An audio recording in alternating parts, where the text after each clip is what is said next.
Welcome to episode 4 of the Noobs podcast. Today we got someone real special. Cameron, who do we have on today? We have the master himself, David Bombal. David Bombal. David, say hi to everybody. Hey everyone, but sorry, Cameron, I'm not the master at anything. I doubt that. Well, I mean, if we're the noobs and you're not a master, then what's going to happen here? We're all noobs in this podcast, I guess. Yeah, I love the name. I mean, it's funny. I was talking to some people in my team, and it's like a fantastic name. I think you chose really well because, there's been some discussions online about who knows what they're supposed to know, and I think at the end of the day, everyone's a noob in something. Because there are doesn't matter what you do. Yeah, there are quite a few people out there who are like, you can't make content on this. You can't make content on hacking. You can't do this unless you've been doing it for like 20 years, which even they haven't been doing it for 20 years. We know that, right? But we'll get into that. Actually, I want to get into that here in a second. But first, we got to kind of introduce who you are, because people may not know you if they've been living under a rock. So, David, who are you? I'm some dodgy guy living in the UK. I'm originally from South Africa. Have lived in the UK for a long time. I've been, like you're talking about 20 years, I've been in this game a long time, depending which game you're talking about, but in IT for a long time. I got my Cisco CCIE, which is like a good qualification, in 2003. So yeah, I'm what a lot of people call grandpa on YouTube these days. So like been around the block a few times, seen a lot of technologies change. And again, really like the name because, I remember being the grandpa, learning NT4, so Windows NT4. And, just as I got to know it, it changed. And I think that's, Chuck, we can talk about that, something about technology. It doesn't matter how long you've been doing this, you just got to keep on learning every day, because as soon as you sort of feel you kind of know something, it just changes and you've got to learn everything again. So, yeah, I have a YouTube channel. Chuck, you and I have been going back, or how do you say, we've spoken, I don't know when we spoke first. It was quite a long time ago. I remember. Quite a few years ago. Go on. It was back when we, back when we first started talking, you had more subscribers than me. That's changed a little bit. Yeah, just a bit. Congratulations, man. Congrats. No, and to you as well. But back then, I was just getting started. I had no idea what I was doing. I'm pretty sure we both had no idea what we were doing. And I think I had maybe 5, 10, or maybe 10,000 subscribers. And I got a message from you talking. No. I know how we met. You started it. You did great. I started. So I was making CCNA content on YouTube, not teaching it, but just talking about okay, this is the certification you got to get. And I would always recommend your training on Udemy as the course. And then you just reached out to me. I'm like, oh, hey, who's this David guy? And at the time, I think you wanted me to start making courses with you, but I had already signed a deal with CBT to start working with them. And we couldn't play together at that point. Yeah, I remember specifically. It was the iOS, how did I say, configure iOS like a boss or something like that was a course that I made, and you'd recommended it on a video, and then I'd seen you start to grow. So I was I was starting to do more and more on YouTube in those days, and I was watching who else is in this space, and I saw you growing a lot, and you created something, and then we started talking. We've done quite a few things over the years, but we seem to we do something and then we do something else, but such is life. And that's kind of the game of YouTube, It's Yep. You have to change rapidly all the time. So you and I, man, we've been making networking content for a while, but then we kind of pivoted just because we found interest in something else, and we saw the industry changing. I mean, you've changed. People give us flack for switching to these areas, but you've had to change rapidly over time, switching from typical networking to voice. And I love what you say. It's all about riding those waves. Yeah. I mean, it's exactly right. I mean, depends how old you want to, hear the old war stories. But I remember talking about Cisco certs. I did CCNP years and years ago. I did Cisco Security Professional years and years ago. I remember teaching, Cisco IDS and Cisco products, security products a long, long time ago. But yeah, I just think you need to ride the waves and see what gives you the most return on your time, because we all have limited time. I've said this 1,000 times. So at that time, I did traditional routing and switching, but in those days, voice over IP was becoming this big thing. And I rode that wave for a long time. But anyone who tells you that you need to stay in your lane hasn't been doing this long enough, because, in my opinion, if you stay in your lane, that lane's going to disappear. I mean, if you're an old engineer and you did dial-up I did ISDN, frame relay, all those technologies, but they all dead now. So if you just stayed in those technologies, you would die. I mean, Chuck, I want to use this as a motivation for you and, everyone else who's starting out who, feels that, I can't broaden my skills or I can't jump from one thing to another. I don't think that's true at all, because just to use another old analogy, if you were a PBX guy, those are the guys that used to do the old telephone systems. They've all lost their jobs. 3/4 of our audience have no idea what that is. Yeah, exactly. So just assume like ancient telephone systems. Cisco started voice over IP, which, today it's like, David, why are you talking about this stuff? I mean, everyone uses WhatsApp or Skype, which we're using right now. Exactly. Skype, revolutionized stuff. Cisco revolutionized the enterprise with voice over IP. So those guys who, if they had stayed in that lane, they were obliterated. Their jobs were obliterated, basically. So I remember specifically teaching voice over IP, and there was a lot of opposition from these traditional guys. But it was interesting. The guys that changed were the guys that made it. And the guys who refused to change, well, I don't know if they got jobs. That's the problem. In this game, you learn or you die type thing. So encouragement to you as well, Chuck. Ignore the people that tell you that you should stick to one thing, because if you do, that one thing is going to disappear very, very soon. So jump on everything that's new and, expand your skills. I think that's a big thing in today's world. But Cameron, you're very quiet, man. You're a lot younger than me. So what do you think? Am I talking nonsense? No, I was about to say, like, man, that's some real motivation right there. Like, if you really needed a push to jump into something different you're not used to, I think that's it right there. The wise words of Bombal. Yeah, like that's kind of what you're known for. Tell me, not only are you the grandpa, the father time of IT, but you also have intense motivation, like on your Twitter, on your YouTube, like not just like video form, but you have like these pictures with the motivational poster kind of stuff. That I think I saw one guy like printed out everything you've ever done and like put it on his cubicle, which is really cool. That's helping a ton of people. It's funny, Chuck, because I look at you and you and I have had this conversation many times. I look at you as the Casey Neistat of, IT. That is the nicest thing you can say to me in the whole world. You're making his beard grow. Yeah, well, it's true, It's like, I don't want to stroke the ego too much, Cameron, but I remember, when I got to know Chuck in the early days, how it's that whole thing, don't feel that you have to stay in a specific path that your parents have given you or your teachers have given you or whoever. Go and do something different. Do what you want to. And I mean, Chuck, you didn't. I don't want to put you on the spot, but I mean, there was a time I remember when you had like CCNA, and you and I were having these discussions. Do you go and get CCNP just to use Cisco certs, but like whatever cert it is that you're after, do you go and get CCNP? Do you go get CCIE? And I think you went a different road, and your success has just shown that. You shouldn't just follow in the footsteps of everyone else. Do what you feel is important, because if you had just got certs, you would have just been another guy with certs.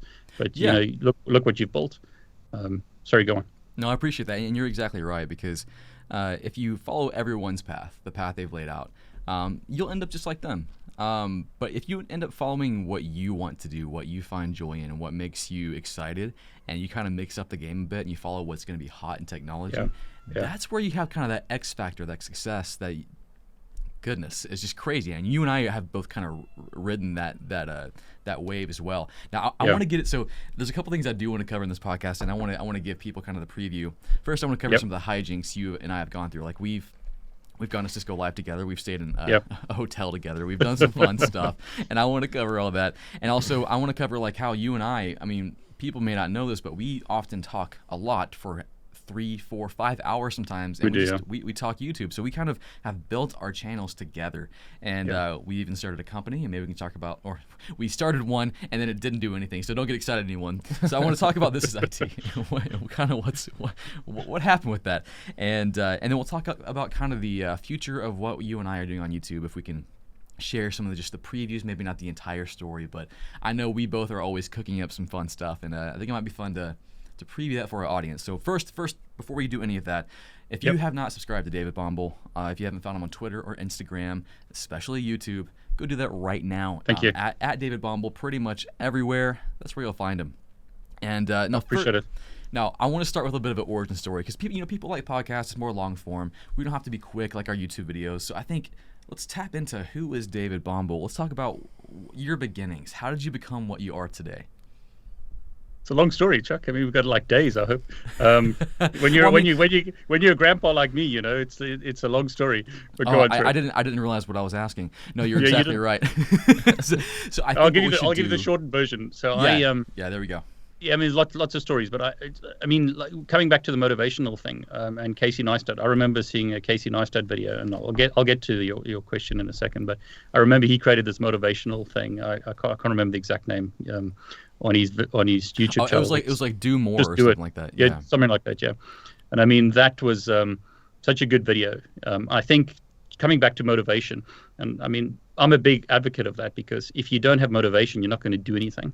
But motivation per se is not worth much. You've got to have like an idea of what you're going to do. And I think that's what's fantastic about like the opportunity you and I have, because we can get people fired up to do things, but then we can also show them how to do it. Like teach them technology, show them the paths. Like if you want to go into cybersecurity, go this path, or if you want to get into networking, go this path.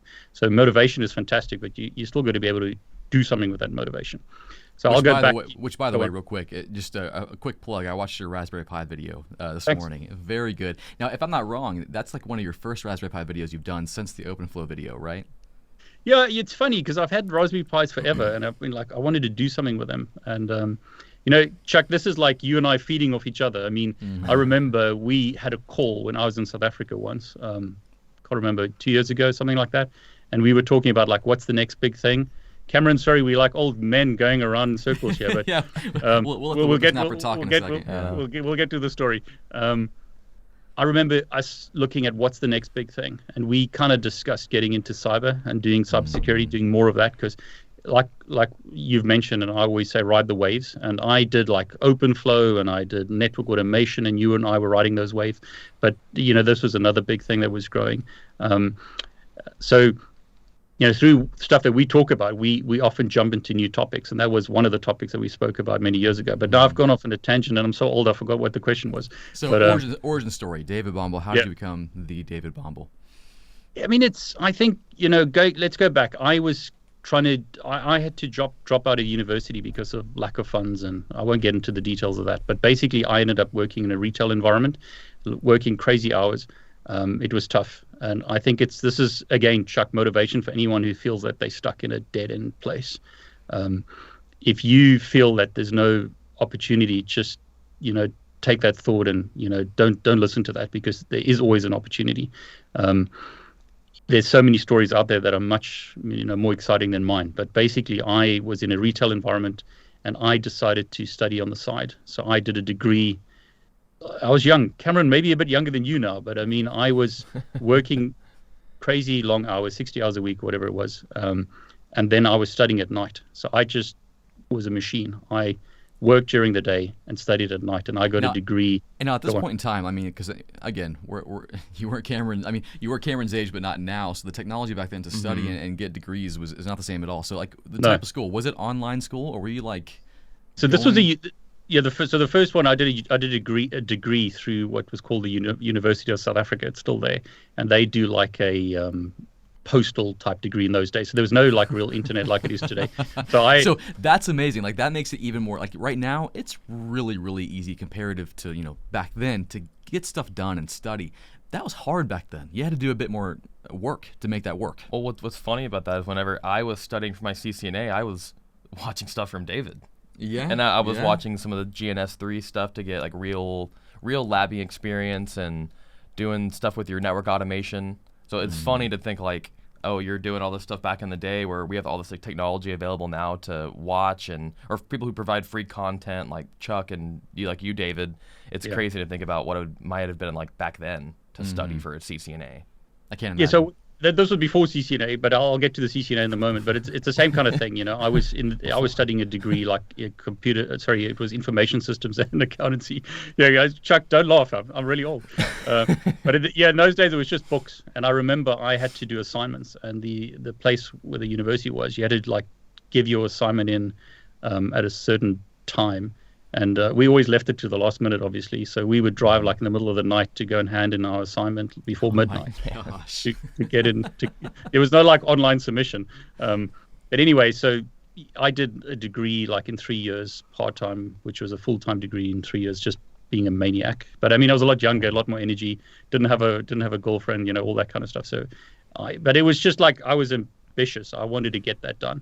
And then after that, my brother and I did a MCSE NT4, and we would drive to like an hour. No, it was actually about 2 hours at night. So I organized with my boss to like work extra hours during the week, and then one day take a few hours off.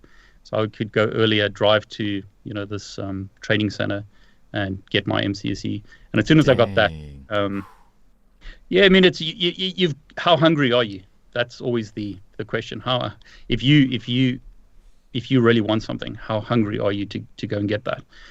So yeah, we got our MCSEs. I got my degree, and then through a whole bunch of things, doors opened, and I started getting into IT. I was on a help desk. Was sort of my first job. I did a lot of. It's quite funny, people forget technologies just go round and round and round. Some of the first stuff I did was like batch scripting, like DOS type scripting on Windows. So like when someone would log onto a computer, I'd run a whole DOS script to set settings on their Windows computer. So yeah, that's sort of how I got into IT. And then around that time, help desk, Windows support, basic stuff. I heard about Cisco. Cisco was just starting out, like growing at that time. And I went and all this was paid by myself, really. So I went and paid for some studying or some training and became a CCNA. And doors opened there. What did that cost back then? Man, I can't remember. It's it was in South African rand, so I mean the prices all changed. So yeah, it was expensive for me. But it again, how hungry are you? And I just saw that as an opportunity, and that opened a lot of doors. So I got into Cisco, got a lot of opportunities to train and do various things in Cisco, and that's sort of the beginning, Chuck. So I don't know how detailed you want it, but no, that was good. I think, and I know a lot of your story, so you did skip some things, which is totally fine. But you gave us a good amount of information to know like how you formed into who you are, and the amount of hustle it took. Like they see you and they don't know what you had to do, and especially back then when it was significantly harder. Like the MCSE is like one of the only certifications out there that I think it might have been one of the biggest ones to even get. And there was no CCNA. Cisco was still a young company. You were kind of just paving the way for what IT is today. There was no like official blueprint on how to do this stuff. Yeah, it's really fun to hear you navigate that.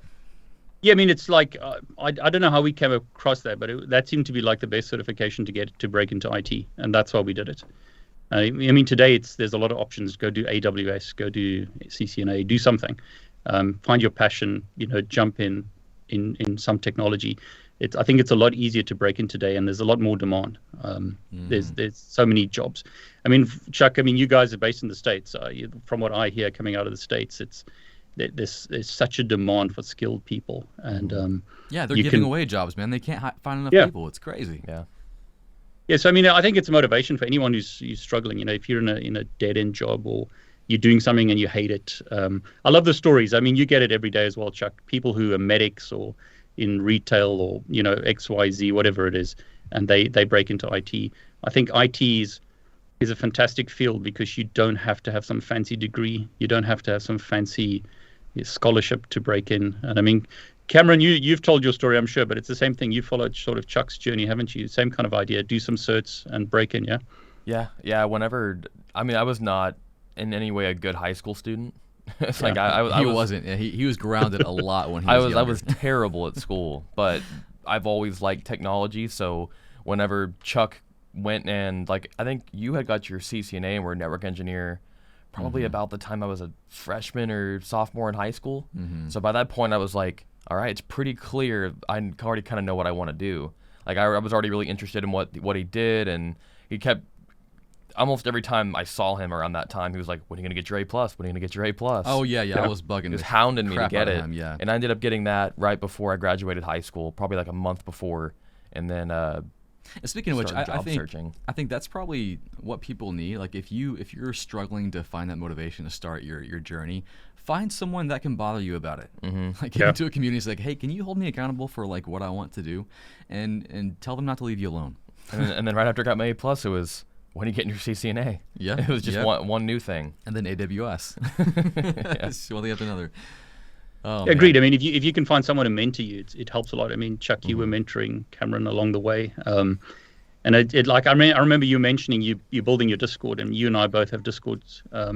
Even if you, that's where it's so much nicer these days. I mean, the fact that we can talk like this, you can join these virtual communities. There's a lot of people out there that will help you if you're struggling, and hold you accountable. Find a study buddy, and study with someone else. You're not alone. It's not like you're all stuck by yourself and no one's there to help you.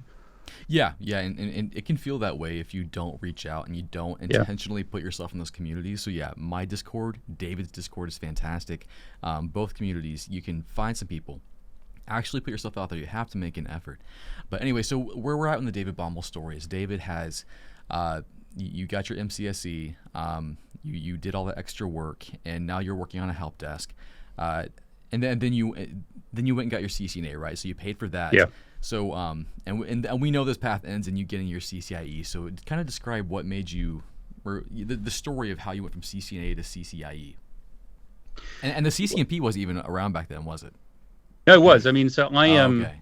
it's one of those like things in life. If you put yourself out there, doors open. You've got to push. It's a funny story. I was studying CCNA, but I was actually doing dev at that time. So I got this opportunity to like write code, and I got this opportunity to train MCSD. So it's like developer certs. What were you coding in? Visual Basic, of course. Visual Basic. Yeah, of course. I think you say something like really old, like Cobalt or something. I'm not that old. Assembly. I'm old, but not that old. Yeah, so I mean, it's a funny thing. I remember distinctly being on a bus, and there was this financial director, and we just started chatting. It was like a company outing or something. So I was a contractor doing like MCSD training, but we were invited to go on this company thing, and I got chatting to him, and he was asking, what am I doing? And I was saying, I did my CCNA on the side. And then suddenly he was like interested, so wanted to know more about that. And basically, the long and short was I got an opportunity to start training Cisco stuff. So when I spoke to the guy who ran the Cisco division, I mean, he's an amazing guy. He wanted to know, why I was doing CCNA and sort of what my ambitions were. And basically, I became a Cisco instructor right in the beginning. In those days, there were like no Cisco instructors, so it was like growth curve like this. I like to say drinking from a fire hydrant, because there were no Cisco instructors. There was very little information out there, but he was great, and again a great mentor. So I think the moral of the story is don't be shy to look for opportunities, and even if you're not ready, someone might see the potential in you and help you grow. And that had a big change. That helped me a lot. So I mean, in those days there were no Cisco instructors, as I mentioned. So we had to like study like madmen to teach people, because this stuff was growing. So yeah, Chuck, you know what it's like. If the best way to learn is to teach. Yes, 100%. If you can teach something, it forces you to learn it, and that helped me get my CCIE, because I was studying and teaching the stuff on the whole time. I basically lived and breathed Cisco for a few years, and I was very fortunate to get my CCIE. It was an experience. And then that's amazing. That's something I've always set my sight on, to get my CCIE. And now it's not in the cards for me. I don't want to put in the time for it. And you and I have talked about that. I'm like, David, should I get my CCIE? He's like, you don't need it. I'm like, you're right, David. You're right. You got like how many YouTube subs you got now? Is it like 2 million? Almost. We're getting there. Don't jinx it. Okay, 1.5. So you've got like, I mean, it's that whole Casey Neistat thing again, Chuck. It's like you can go and get certs, or just keep doing what you're doing. So I mean, in your situation, I don't think it's necessary. Yeah, I think back in the day for you as an instructor, it was almost necessary to say, okay, this guy knows what he's talking about because he has a CCIE. Mm-hmm. Now we have the capability to make videos and demonstrate our skill set and teaching ability without, my voice went out there, without going through that process. And and I think what's funny is, you got your CCIE for Cisco stuff, but I think you're kind of doing the opposite now for ethical hacking things. Yeah, it's like, how do you, it depends, why do you do this? I mean, for a lot of us, the reason why we get certs, the reason why we get degrees is to get a job.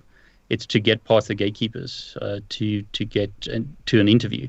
And I think in the old days, we've had this discussion many times. In the old days, the only way to prove knowledge or prove that you could do something was to get a degree or to get a certification.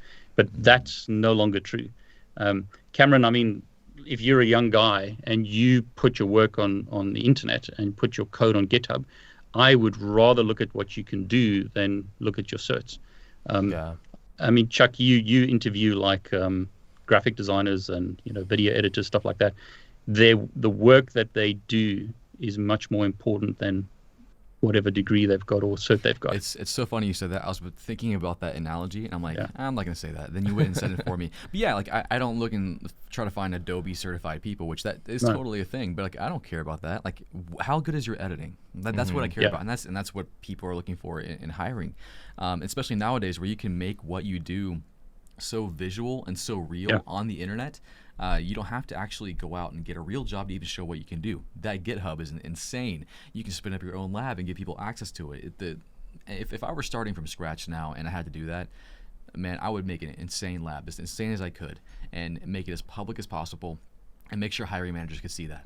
That's the best way to do it. That's one thing I've been noticing from people. So when I was on my cloud team, the cloud team was also in charge of interviewing anyone we were bringing on as well. So we would do team interviews. And there was one guy who ended up hiring who came in with the whole portfolio of stuff that he studied. And he showed us actual like publicly facing websites that he had made using like serverless Lambda and AWS. And we were like, okay, that's pretty impressive. This dude's already diving into the weeds. Yeah. Like cloud. I mean, you can actually do what you'll actually do on the job in your own cloud lab, mostly for free, and maybe a few bucks here and there. And you can say, yeah, you guys need that? I did that. Like that's so cool. Oh, it's unreal. Yeah, I think the world's changed. These days you can show your work. I mean, like cloud, you can do a bunch. What's that cloud resume challenge that's been going around? Cameron, there's this AWS cloud resume challenge where you build your own website, stuff like that. I mean, that's so much more valuable than just saying you've passed a cert, in my opinion. Yeah, I think so. Yeah, you're doing it. And I mean, Chuck, we've been talking about CTFs and like doing labs and stuff for a long time. I mean, that's fantastic that that's available, because if you've done a whole bunch of CTFs, it means you know what you know a lot compared to someone who hasn't, in cybersecurity. I think the networking is a bit behind with that. That's something we should talk about, Chuck. We should do something, but it's like, it's more difficult to show your experience. Sorry, go on. Yeah, and I don't know if it'll ever get to that point. I mean, networking is becoming more to where it's more about development and programming, and possibly there'll be things, but I don't know. I just don't see the networking community being that. The hacking community has always been kind of like that. Like they have challenges, they get together. I just don't think networking has what it takes. And it's not big enough. Which is part of the reason that you and I decided to take that dive into hacking, because it's already so cool. It's already cool people have built, and I just wanted to play with it. I know you had the same kind of idea. So now, David, I want to dive into, I think what's the most interesting part about your story is how you went from, because when people hear that you're training Cisco, you're going to classrooms and teaching people in person. Like that's what you were doing. So how did we get to where you're making courses on Udemy and like now you're the go-to guy for Cisco CCNA? How did that start? I mean, it's like we mentioned right in the beginning, ride the waves. And Chuck, you and I often talk about this. Look at what's coming. Don't think that the world's going to be the same tomorrow as it is today. So I'll use another story here. I remember training. I used to do a lot of classroom-based training. So, train 10 guys or 15 people, some kind of technology, Cisco, whatever. And that was very expensive. I mean, it was only thousands of dollars. I mean, you can still do it today. Go to like the big training companies and pay thousands of dollars to be trained by an instructor. It was very exclusive, very expensive. You had an instructor for 5 days, and then you were on your own. And the world started changing. I mean, that's the thing. Keep looking at what's coming. Don't focus on I'm an old man. Don't focus on the old technologies. Focus on the new stuff. Like, I mean, Cameron, if you were starting today, I would say go do AWS. Forget about like old stuff. Go and do the new stuff, because that's where the jobs are. And Chuck, it's quite funny. We laugh about this, but like anyone who says, you need to have 20 years of experience before you can teach something, obviously doesn't remember that a lot of technologies that are very important today didn't exist only a few years ago. Yeah, I think the running joke is that you'll see these like crazy job requests, like, oh, you gotta have your CCIE and your CCDE, and then they'll joke, oh yeah, and like 20 years of Kubernetes experience, with Kubernetes still been around for like 5 years, maybe even less than that. No, I always see that with like the development jobs where they ask people to become iOS developers, and they're like, oh, you need to have like 15 years of experience with Swift. Yeah, and like Swift came out like the language 6 years isn't ago. even that old. Yeah. Yeah, it's ridiculous. I mean, look at the new stuff. So I mean, I think that's a fantastic thing about IT as well. If you're starting today, you've got zero experience. Don't study what I studied. Study what's new and important. So like, go and study Golang as a programming language. Don't study Visual Basic or something that's dead. Study the new stuff, because you'll be the expert in 6 months' time, or a year's time, or 2 years' time, or whatever it is. The ramp up is so quick. Sorry, go on. Quick detour. Golang or Python? I still think Python. Depends which field you're going into, but like Python for networking, definitely. Python for cybersecurity still is the place. But you've interviewed John Hammond, and so have I, and he was like, you should learn Golang, and the more I look at it, I think it's really important. So it's something I'll be focusing on as well. Is it's got a lot of advantages over Python. So I think if you knew, Python is still hot today, but it's like the it's like the mature language. Golang is coming up the rankings. So depending, like your audience is big, Chuck. Depending on where you're going. If you're doing cyber as an example, I would do Python because it's easy to start with, but start getting into Golang as soon as you can. Because it's the new thing. And now, old man, what was the question again, Chuck? You're talking to another old man. I forgot to. I'll just ask another question so we can just brush over that. Do you feel like Golang and Python will kind of live together? Like they both have their same, like they have benefits in other places, or do you think that possibly Golang can overtake Python as like a dominant language? Or do you feel like they both have their own place? For the moment, I think they both got their places. I think what the problem is, we laugh about old languages, but what do the banks run? You go to like I just saw it, the other day, you go to like a retail environment or an ATM, and they're running old versions of Windows. A lot of the code in the mainframes is really old. So old languages don't just disappear. Companies are not just going to go for the latest, greatest new thing. So I think for the moment, both would be good to know. In future, who knows? Golang might take over from Python. I think there's too much legacy code, and there's too much good stuff out there for Python to disappear in the near future, because you can just import a library and do something. Yeah, it's kind of like one of those. It's one of those things where like there's so much training for Python, where it's like it's the easiest thing to get into. But to your point, like riding the waves, like if David came out with a Golang course, or you, Chuck, I honestly haven't even touched Golang. I haven't touched it at all. I don't care about it yet. I know it's faster and I know it's better, but I don't care. But I'm too old. Yeah, this is the thing, Chuck. It's like when I study any programming language like Python or whatever, all that knowledge from the old Visual Basic stuff still helps. And I mean, you're doing this fantastic series of Python on YouTube. Thank you. The knowledge is, loops are loops. It doesn't matter which language you're in. There's obviously changes, but I think it's that whole thing. Get the principles. Understand the principles. Don't learn Cisco, don't learn Juniper, learn networking, because if you understand networking, you can take that to wherever.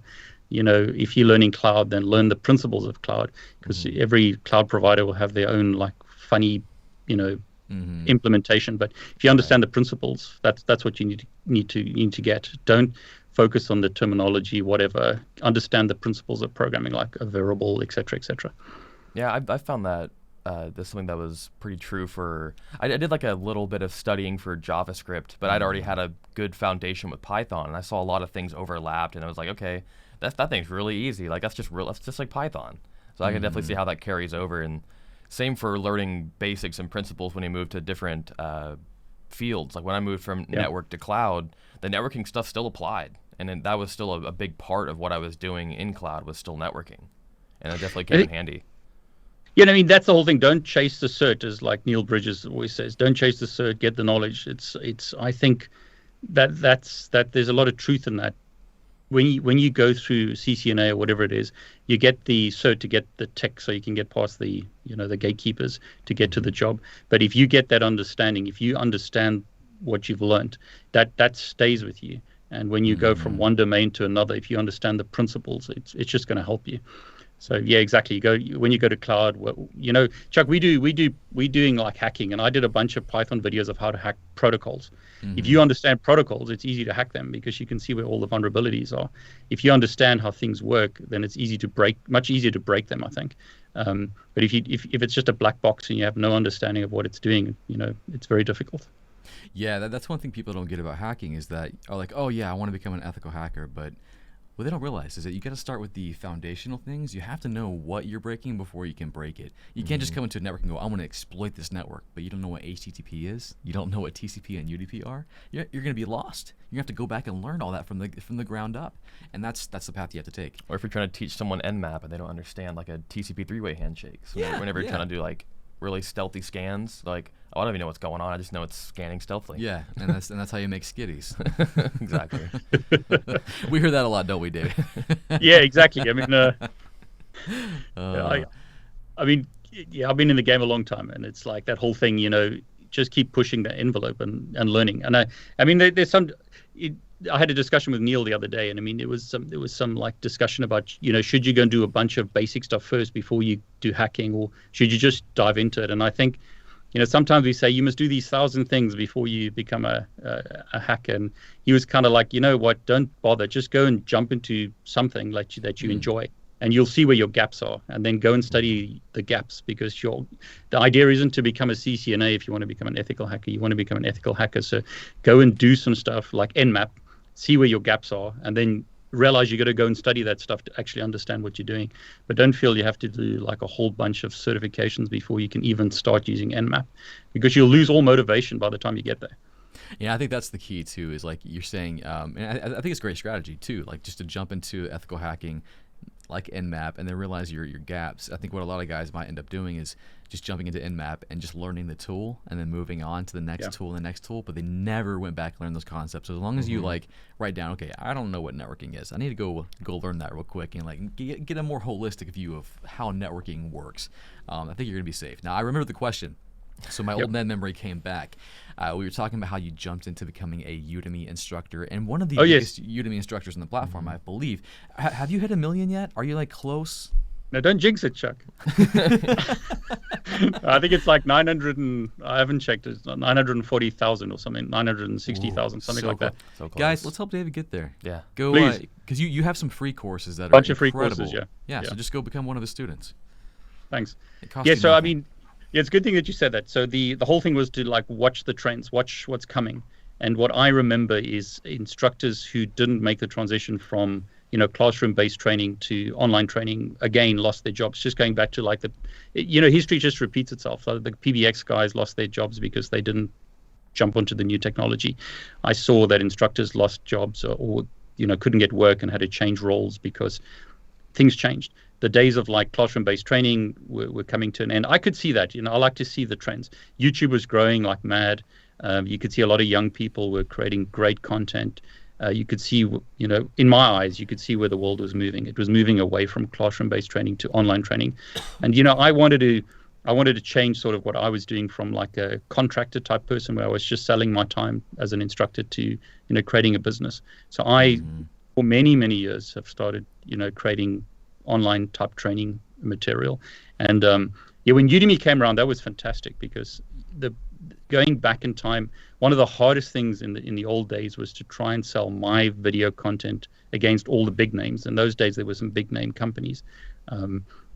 So you had to do Google AdWords, and it was a nightmare to try and advertise or try and market your material. And Udemy was a fantastic gateway for instructors because Udemy does the marketing and you just focus on being a great instructor or being as good as an instructor as you can.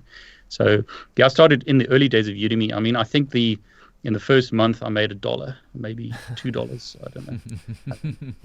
So for a long time, I was making like $10, maybe $20. It was nothing, compared to where it's grown. And I think that's just another indication is, don't hate the days of small beginnings, if you like, or don't despise the days of small beginnings, because things will start small, but if you keep at it and you keep working on it, it'll grow. So I remember, very, very little revenue, but then, because I was on the platform, I made contact with the people at Udemy. They gave me an opportunity, and another opportunity came, and then it just grew from there. And Udemy has become this game changer, because why would you go and pay $2,500 for, I think it's $4,000 when I looked at a recent price for a CCNA course, when you can get it for $10. Obviously, I was just about to bring that up, because go on. I think you were one of the first people I saw that was like, okay, right now the go-to is you pay a couple grand for a course, maybe a couple hundred for a course, and that was the de facto standard for getting good CCNA content. And you're like, no, I'm gonna make it like $12 and see how that works. And you still stand behind that, and it obviously works. That had to be pretty scary to make that jump, because it's like, and am I just gonna give my course for like pennies now? Like, and that essentially sometimes that's the case, right? So how did you feel about that? Yeah, I mean, I think it's different now, because I don't run a huge organization. I think, these big companies have instructors, and then they have levels and levels of management, and they have huge overheads like buildings and equipment and stuff like that. I mean, I was like, I can go and be a contractor. I could see where the world was going. I mean, that was already disappearing. Or I can try this. So I just went all in for that. And yeah, you're right. I mean, some Udemy courses I might make 50 cents or $1. On someone's purchase, because I mean, they could buy it for $10, but there's all kinds of fees that get off or get taken off. My attitude is, an instructor like me can make enough money to be happy. I don't have to be the richest guy in the world. I make enough money. I look after my team, and I don't have to have a Ferrari. I don't care about things like that. So, but Chuck, things are changing again, because you're doing it, and there's other guys on YouTube that are doing it as well. $10 for some people is the price of a coffee, but for some people, $10 is still a lot of money. It depends where you are in the world. I mean, if you come from certain parts of Africa, I grew up in Africa, and I've seen poverty, like extreme poverty, and I mean, there's poverty in other parts of the world. If you don't earn much, then $10 is a lot. But what you're doing, and lots of other people are doing, is they're putting free content on YouTube. And I think, the world's moving again. The days of like paying crazy amounts of money for online training are gone. I think the price is going to come down more and more and more. I think you've seen this in some of the Cisco learning providers or companies. And I mean, I say disclaimer, this is just my opinion, who knows what's actually going on. But from what I've seen, the old days where companies used to run many Cisco CCNA courses, like live training courses, that diminished dramatically. And I think that's going to be affected even more going forward, because why would you, as a young person trying to, get into IT, go and spend $2,000, $4,000 if you can get high quality content for free on YouTube? And Chuck, I have to, I like to use you as an example, because again, you're like the Casey Neistat of this game, where you take high quality, but it's the truth. You make this really, really high quality content, and it's free on YouTube. So why would I go and listen to, boring content, perhaps on some corporate platform, when I can just go onto YouTube and learn about whatever you're teaching, really high quality content for nothing? So yeah, you've got to keep your eye on where the trends, where's the world going. So from my point of view, I see classroom-based training, that's kind of moved dramatically now to online training. COVID has only accelerated that. Things have changed. People are, don't want to go into the office. They don't want to, go to a classroom. They want to do everything remote. Why would I pay lots of money to have an instructor just for a few days, and then that's it, it's done once the course is over? Whereas I can just get access to Udemy courses for my lifetime for $10, $20, whatever. Or if that's too much for me, I can get sponsored content for free on YouTube. And I mean, you've got the membership site, I've got a membership site. Why pay huge amounts of money where you can support a creator like you, join And your you- subscription And service. you, I mean, I get think content. your subscription is way more valuable than what I have to offer. But yeah, I mean, You're in the early exactly- days. You're in the early days. I So, am. mean, I am. It'll We're grow. scrappy. It'll We're grow. scrappy. But I think you're exactly right. How things are changing, and I mean, not to toot our own horns, and I'm totally gonna toot right now. That was weird. But Toot I mean, the horn. you and I, we certainly have changed the way this kind of content is created. Typically, CCNA content or any kind of technical training was death by PowerPoint. You would never see video. You would never see someone's face. And now that's more and more people are doing that because you and I have introduced that, and they're doing that to keep up. But they still can't touch the quality that you bring to the table and what I bring to the table. So it's kind of changing the game a bit. And also we're making it free, if not like super low cost. I don't see how companies can compete with that unless they offer like crazy labs or something, which I think that's the only selling point they have That's nowadays. typically right? what I've seen is like they have sandbox labs, and that's the way they get you to come into a subscription service. So I see often like people will pay for those subscriptions just for the labs, and they'll still watch our content to actually learn what's happening. So if we get the labs down, then buy a big company. Yeah, I mean, you like in the old days, you had one way to learn. You had to go to a class. Now I see it so often. Chuck, we get tagged on so many tweets and messages like, "Thanks to Chuck, thanks to David, thanks to," and they'll list a bunch of other people. People go where the highest quality is or the way that they like to learn is. So, perhaps they like your videos, perhaps they like my videos. It's funny, you and I are very different, but the way you teach and the way I teach are very different, but it's different styles for different people. And I mean, I'm not offended if someone hates my content. It's, go where the content is that's right for you, because there's some people that will like my content more than your content. Some people like yours more than mine. It's not a negative if there's more content out there and there's more options. I think that's a positive for everyone. Different people learn differently. Different people like different accents. I mean, some people hate my accents. Some people like it. It just depends. I like it. I love it. Thanks. Use the content that's right for you. And I mean, Chuck, I must say, I need to correct you. You started the training with video, from what I've seen, not me. I worked together, in the past, but I learned a lot from you, and this is the thing, as an older guy, you can always learn from someone younger than you. And I mean, this thing that you have to have all this experience to be able to teach someone is nonsense, because in my opinion, because you can learn something from a teenager or someone who's very new to the game. It just depends. So I learned a lot of my tricks about this kind of setup from you, so thanks to you. Yeah, now you're showing me up. It looks fantastic. But yeah, I will say I will take the credit of bringing David Bombal's face onto the internet, and that made a huge impact.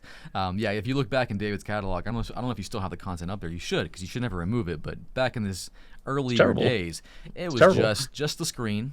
I think you might even have a Camtasia logo somewhere. And I mean, by all means, it was still good training, but yeah, you've had to redo some of those things because like the quality you do now, people go back and watch it, it's like potatoes, it's like ugh. But I mean, it's so high quality now. And that's the thing, in IT you can't rest. If you want to rest, don't get into this game. If you want to, take it easy, then go and do something else. Don't do this, because in IT you can't stop learning and you can't stop innovating, because everyone's doing it and technology is changing. And I mean, Chuck, who knows where the quality will be? Maybe next year you'll do VR or something. Yeah. It's going to be Network Chuck in the Metaverse. If you want to train with me, that's where I'll be. That's right. I'll have a whole studio there. Yeah. I have that could legit be the thing. Like, we're joking about that, but that could be what we're doing. It's going to be the strangest thing, and you and I will be right there because we're going to change and adapt. Yeah, I mean, it's like you've done it as well on TikTok. It's the same thing, people don't like change. A lot of people like to, keep things the old way. And I think if you do that, you've lost the game already. It's like TikTok's changed it entirely. I see a lot of people succeeding on TikTok. And I mean, if anyone says you can't learn anything on TikTok, then they haven't obviously spent any time there. And I mean, I don't want to be controversial about it, but like you could do like a 30-second, 60-second video, and I could pick up a tip just in that video. Yeah. I mean, it's those people don't get it. Like TikTok is so good because sometimes people don't have a lot of time, and they will just be waiting in line at a bank or whatever on the subway. Pull up TikTok, a couple videos in. And if they encounter us, hopefully we leave them with just one thing, one little tidbit. And but I'll be honest, I have this like old man thing that's making me resist change, like YouTube Shorts. Yeah. I still don't like it. I don't like I love the long form content. I don't want to make dedicated YouTube Shorts, but I know that's kind of the future. So, which actually that's my question for you, David. Where are your shorts at? I'm a bit behind the times, Chuck. I'm waiting for you to like lead the way. No, it's something that's on my list. Same with TikTok. You know what it's like. It's hard to create good content in many platforms or on many platforms, and you want to do it well. Because it's easy enough to like have someone repurpose your content, which I have Austin doing, one of my video editors. But you can tell it was just like taken away, and the framing's all wrong. So making it dedicated, I think, is essential. But yeah, it's like it's so early right now, and it's so hard to like plan for that. But I mean, whenever you find the good flow with it, like you had Austin make that one little short from a little article you sent him. And I thought that was like a perfect thing. Like I could totally see myself just quickly watching that in like a coffee shop line or something. Oh, then we'll do more of that. David, don't steal that idea. Which we're actually I'm going to. Which was a point I wanted to bring up earlier, is that people often think that, because we sometimes do make similar content. We often even end up posting the same type of video within the same week. But people don't understand, like, we're not competitors. We are complementary editors. Complementators. We're friends. And you always say it best. We all rise together. It's not a zero-sum game. When you make a good video, people will watch it, and they'll often end up going and watching my video on it, and vice versa. And people have different styles. Like a lot of times they hate my style because I'm fueled by caffeine. I'm annoying to a lot of people I know, and they prefer the easy listening of David Bombal. I mean, it's just like that British accent. You're gonna not put people to sleep in a bad way, but in like oh my gosh, like ASMR a little bit. Yeah, it's just different. You know, everyone's got strengths and weaknesses, and I think, you know, the feedback I get is I'm really good at doing like sequential stuff, like, you know, do these 10 steps and you'll get it. Whereas you bring a lot of the motivation, I think, as well, and like the flash. And you know what it's like, Chuck. The more you grow, the more people throw stones at you and criticize you, and there'll be haters, and there'll always be haters. You just got to ignore those people. I think what you do, one of the things you do very well, of many things, is you motivate people to get into this field. And, you know, let's have this discussion, Chuck. Why do we always do beginner stuff? Why don't you do complex stuff? Yeah, and that's one of the things, like, people, I mean, we have so many requests, like, oh, can you make a CCNP collaboration course for me? Can you do a data center course for me? Yeah. No, because all three of you would watch it, and that'd be fantastic for three of you. But you and I guess our goal and our business model doesn't fit that. We're not trying to reach three people. We're trying to reach the bottom of the pyramid. All the people are trying to get into IT. So there's like 100,000 of people trying to learn the basics of Linux. There's like maybe 300 people trying to learn the advanced part of Linux. And I think, and I know you and me, David, we talked about this at length, but the problem that most people have is just getting past that initial technology hurdle of just getting started. So you do a fantastic job at just getting people. I mean, talk about motivation. Like I think you're more well known for motivation now than I am. I'm just the guy who teaches people how to get cryptocurrency and hack things in a bad way. Right. I can always expect a nice motivational quote from David on Twitter in the morning. Yeah. It's fantastic. It's like I do my Wordle, and then I look at David Bombal's motivational quote, and I'm ready to go. I appreciate it. But yeah, I mean, go ahead. I was going to say, I mean, it's exactly that. It's the same concept on Udemy. You know, if you're going to price low, then you have to go for a big audience. And it's the same on YouTube. If you want to grow on YouTube, you're going to go for topics that a lot of people are interested in. You're not going to go really deep. But, you know, it'd be interesting to see what the audience says. You know, do they want us to go deep on specific topics? It really depends. And I mean, Chuck, it's the same thing. Why do we change the videos that we make? Because this has been your and my experience, I think, is that if you do a very niche networking video, the views will never be as good as, you know, a more general purpose video about like NFTs or whatever you decide to do. It's where's the David Bombal NFT videos? Or did I scare you off of it? Right click. But to touch on that one point you're talking about, like, I can still find myself coming back to your videos or David's videos of just really entry-level topic things, and I can say I'm not an entry-level person anymore in IT, and I can still find myself watching these videos and still being entertained and maybe learning a particular point or a different way of viewing that entry-level topic that's still beneficial to me, even not being a beginner anymore. But you'll forget things. I mean, Cameron, come on, you did A+, quite a few years ago. 2016. How much of that? Yeah. How much you remember? I mean, you forget stuff. I mean, I remember stuff about static electricity, walking on carpet before you touch a computer, and That's stuff pretty like much it. that. That's pretty much it. I mean, Chuck, how often has it happened to you, or Cameron, you know yourself, where you look for information about a topic because you've forgotten it, and then you end up watching yourself again, or watching or reading something that you wrote or created, because you forget it. I mean, I can't tell you how many times I will be trying to make a new piece of content, and there's something like basic that I can't remember, but I know I made a video about it, so I'll go back and watch myself because I forgot it. And like, and that's kind of like, and I know David, you do a great job with this, and this is my goal with my content is I know I'm teaching a large new audience. At the same time, I want the old guys to be able to come back and go, oh, I remember that. That's a good refresher on that, and I'm entertained at the same time. That's the goal. And very hard though, very hard. It's very difficult, but people to understand like that's the game of YouTube is to try and reach this many people and not this many people, and that's what we're always trying to do. And at the end of the day, and I never thought I'd be this, and I know David, you never thought you'd be this, but like we are YouTubers, like, and it's a weird thing to say. I mean, you're almost at 1 million, and I remember us talking about like, oh my gosh, can you imagine 100,000? I can't even imagine what's going to happen with that. And now here we are, and it's insane.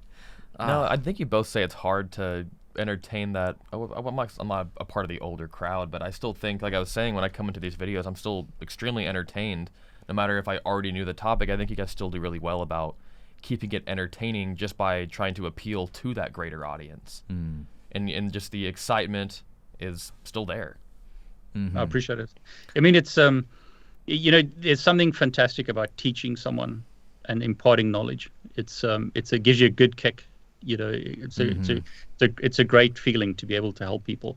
And I mean, Chuck, you probably get it as well all the time. People sending you messages about how they, change their lives or change the fortunes of their family or whatever because they learned something. And I think that's the big thing. It needs to be valuable to teach people something that they can take away with and do something. Speaking of that, I mean, you're the de facto king of giveaways. You give away so much stuff. Like if you watch David Bombal around Christmas, I mean, it's going to be a good Christmas because some people don't win because there are things that have a finite quantity, but for the most part, you give away courses that are available to everyone. They just need to jump in and grab it at the right time. That's crazy. And that's the heart behind what you do. It's not like I'm trying to get rich. It's like we have an extremely amazing opportunity, both you and I, to reach so many people, and it's kind of a burden, it's kind of a responsibility, and you handle it so well. You give away so much information, and it's a true blessing to people. And I think that's kind of like I think it'd be fun for us to talk about our faiths too. Like we are men of faith. We share the same faith, and we're both Christians. And that's what drives us. It's the love of Jesus that drives us to do this kind of stuff. We don't talk about it all the time because you know what? No. We have a large audience and they have different belief systems. And at the end of the day, we're not there to try and convert people. We're here to bless people. But that's where we come from. That's the reason we are the way we are. I can give you this story from my life. Both my parents are, well, my dad's passed away, but they were both medical doctors. My mom is retired, but they were both medical doctors. But I remember my mom giving up, and my dad the same. They could have made a lot of money if they'd gone into private practice, but they were in a mission hospital in South Africa helping people who couldn't afford anything. So they didn't do it for financial reasons. They did it to help people. And I think that is carried through to me. It's like, you can make a lot of money doing it other ways, but that's not the motivation, because my father-in-law recently passed away just a few weeks ago. And it's a reminder, Chuck, we talk about this stuff. We don't want to get all philosophical, but it's a reminder that life is finite. You're going to die at some point. And Cameron, I mean, when you're younger, perhaps it doesn't seem so real, but like when your parents or grandparents pass away, it's a real reminder that you need to make the most of your time. And for me, it's like, okay, I could get a Ferrari, who cares? If I can help extra people, that's a lot more valuable to me. And Chuck, I'll say about the giveaways. The giveaways are tough because you try and give away as much as you can, but you can only give away that much. And unfortunately, Udemy have limited the amount of giveaways that I can give. Am I allowed to say how much I gave away in 1 month? Oh, go for it.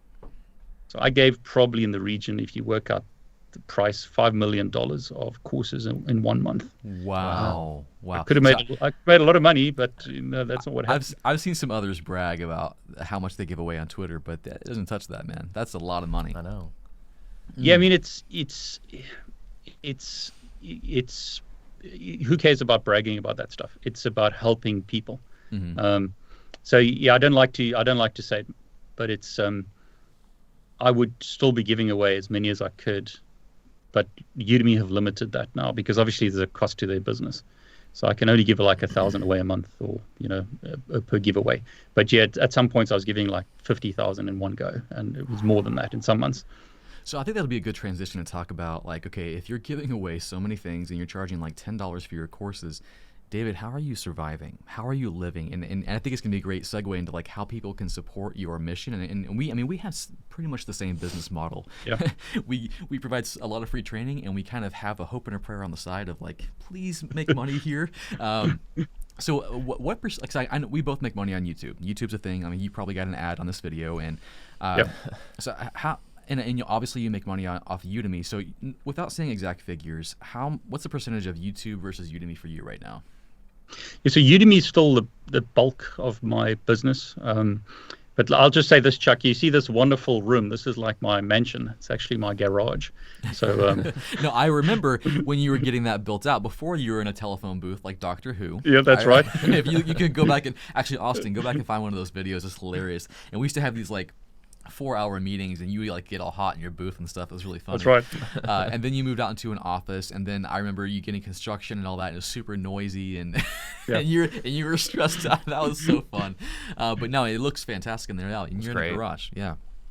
Yeah, I mean it's like I believe like keep your costs low, spend less than you earn. That's the way to live. But yeah, Udemy is still a big part of the business, but I think things are changing, Chuck. I mean, you and I have a lot of discussions, and we help one another. And you've kind of given me a lot of input about, getting sponsors for YouTube and stuff like that. So I expect that to grow a lot in the next 24 months or 12 months. So I will probably pivot more into, giving away more free content on YouTube and creating more content and getting companies to pay for it. So, it's that whole model. Where do you still have to eat? So where do you make your money? And I mean, you have overheads, I have overheads, and going back a bit, Chuck, you and I have grown, and I think that's the problem sometimes when you create content. Is in the beginning it was just you by yourself, and it was me by myself. But then as you grow, you have to take on staff and people to help you grow, and the costs involved in that. And Cameron, you work for free, is that right? I freaking wish. This dude's my most expensive acquisition. Oh my gosh, I'm not. Well, you got now. an AWS engineer. You got to pay for that. Yeah, So, I'm paying an AWS engineer to sit here and talk on a microphone. Like, oh my gosh, I'm questioning my life decisions. No, he's helping. Do you think I'm worth it, David? Oh, definitely. Chuck needs someone, to keep him in line, because otherwise he's going to be jumping from topic to topic forever. Yeah, to balance me out, because I'm erratic. Yeah. I think it's actually I'm curious. I'm sure everyone else is curious. Now I think I already know this, but how large is the David Bombal team? What do you have behind you right now? Well, it's growing. And actually leads it to a great story about how you support families with what you do here. Yeah, we over 10. I think I'll have to do a count, but it's like over 12 people at the moment. Wow. But based around the world. Yeah, and it's exactly that, Chuck. You know what it's like when you employ someone or someone works for you.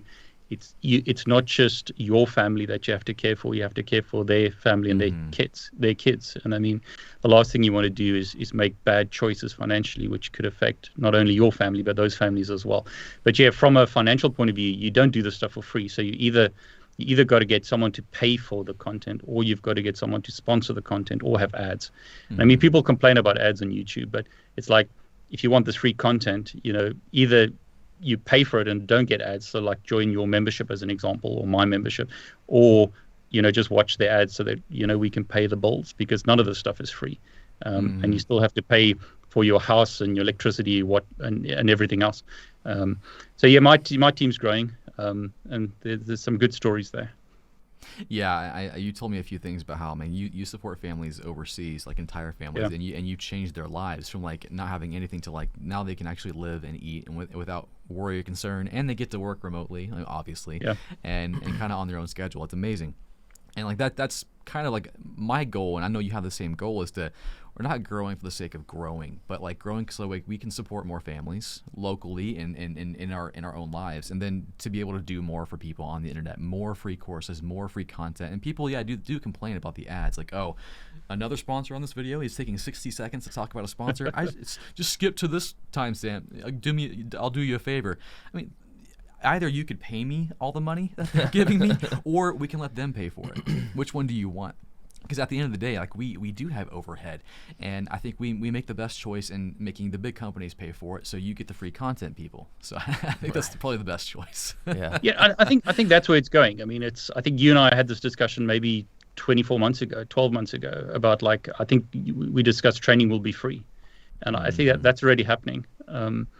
Yeah, so if you don't want to pay for training, then watch YouTube, but then you got to look at the ads, or get what's YouTube Red or whatever it is where you YouTube Premium, which I pay for. It totally pays for itself. I love it. You buy a family plan. It's barely cheaper. It's like not barely more expensive than buying two, I think. But you have like 5 people on it. Mm-hmm. Totally worth it. Yeah, I mean, then you can skip the ads, but then you're supporting the creator in another way. So yeah, at the end of the day, I think, Chuck, you're on my heart is, help as many people as we can. But you still have to eat. You still have to support your family. You still have to. There's unfortunately expenses in life, so somehow you have to pay for those expenses, either through selling courses on Udemy, or having your membership, or YouTube. And I mean, I'll say this: I think our subscribers and stuff have been fantastic. You and I can't complain. It's been amazing, the journey that we've been on. And like you said, I mean, we started with nothing, no subscribers, and the days of 5,000, 10,000 subs, we were tiny. And really want to thank everyone who watches our content, because without them, we'd be nothing. I'd go do like a 9-to-5 job. Yeah. Oh yeah, and we would both be miserable because we are both terrible employees. Terrible. This we know, Chuck, because we try to do things together. And yes, we did. You can't have two bosses. No, that is the problem. So yeah, let's talk about that. So there was a little thing we tried to. If you're new to me and David, we started a very large collaboration called This Is IT, which was a really terrible name. Like, I thought it was very trendy, but it was at the same time around the Michael Jackson controversy, and his main album, his most popular album, was This Is It. Oh man. So the searchability, the SEO for that was a huge. I'll blame fail. you for the name. That I will take that on. But anyways, so we started this, and we started this membership, and you could come and watch our content and support us. We started a podcast, and we were basically going to start like creating courses together. We started tackling we were going to do a CCNA together at some point. We started the Security Plus. Where's that? It never happened. It just turns out like me and David are, obviously we're different, and I think that was going to, if we found a way, I think it would have been very successful. Just being far apart, having busy families. I mean, you've got kids, I've got kids, and also different just different mentalities. Like we both are leaders, managers, and we like to pivot and like chase things. When we get an idea, we like to go over here. So the idea of us working together on a course for a long time just was not built for us. So we tried, but it died. I mean, we tried things. I mean, and I think that's what, when you look back, you realize it's a journey. And it would be nice if life was just a straight line, but it's never that way. And you're going to try things, and you're going to end up in dead ends. And Chuck, I think the important thing is that we continue doing things where we can. And I mean, like you said, I think when we started that, you had just stopped being a full-time employee, and your sort of knowledge today compared to then is exponential. Because you're running a successful business now. Yeah, because like if we would have started, like if we tried to start This Is IT now, I think we'd be a lot better off. We'd probably actually do something. Which, hey, what? This is IT too. Come up with another name. I'm always open for it, Chuck. So I mean, it's Let us know if you want us to do something together, guys. Comment below. Yeah, let us know. I mean, I'm always open for ideas. You got to try things, and maybe it works, maybe it doesn't. But yeah, definitely open for it if you want to do something again. But we'll have to rename it, and maybe Cameron can run it and sort it out. Yeah, because we're obviously terrible at it. So and that's part of like why we have to expand. I think both you and I know what our strengths are and where we really fail. So we try to hire people that complement us and overcome our weaknesses. But I remember. I kind of want to talk about the origin story of This Is IT, because it initially started with that first conversation we had. Where you're like, hey, let's make content together. And I'm like, oh, I can't. I work for CBT Nuggets now. Yeah. And then we tried to collaborate off and on, and we ended up going to a Cisco sponsored event one time. We met for the first time in person. That was so fun. Yeah, that was cool. And then we ended up going. It was that same year we went to Cisco Live together, and you actually stayed in my hotel, which was fun. You slept on the couch, I was in the bed. That's right. Thanks for giving me a place to stay. Otherwise, it would have been on the street. We should totally do it again, but this time let's make sure you have a bed. But it was really fun, and we got to walk around Cisco Live like celebrities for the one time in our lives. That was really fun to do. But at that point in time, I think we both decided like, hey, we definitely need to do something. I was still working for CBT, but I think at that time I'm like, you know what? I need to start making my way out, because it's not that I wasn't doing good work at CBT. It's that it was a big company, and there was a big paywall between my content and the audience, and I wanted to work with you to do something really, really cool. So we tried. We tried it out. But yeah, I think we're in a better place now. Who knows? Which go ahead. So, I was just going to say, people might not realize, but the amount of work it takes to create a YouTube video is insane. And to create constant quality takes so much effort that you get distracted from other things, or other things can distract you from the main purpose, which is to create good quality content. And I think I've really struggled with that, and I'm assuming you have as well. To try and get to everything else while you're trying to create this great content is hard. Yeah, people I know we'll see in the comments, where's the next thing? Where's the next episode? Oh, come on, more. They have no idea how much work that is. now I've got people who do it for me. I've got a video editor, I've got a thumbnail guy, I've got Cameron doing stuff. But even that, it still takes a tremendous amount of time and work. And before, both you and I were just doing it ourselves, thumbnail and everything, and that was a tremendous amount of work. So yeah, and then you look at all these bigger YouTubers like Mr. Beast or anyone else, they're running like Fortune 500 company staff. Like it's insane what they have. Yeah. The behind the scenes on that is crazy. So yeah, what goes into making courses and content, you wouldn't believe. Yeah, I had no idea, because I definitely came in from this can't be too hard. Oh yeah, he's got editors, he's got people help him do it, and I come in and I'm like, this is still hard. yeah. So Cameron's kind of my protege, right? He's learning, but yeah, he realized that like the hardest part of the job is like finding the good ideas and then scripting it and trying to make it interesting, and then just sitting in front of the camera and like not being boring and not tripping over your words. It's an entire skill set that you don't even know.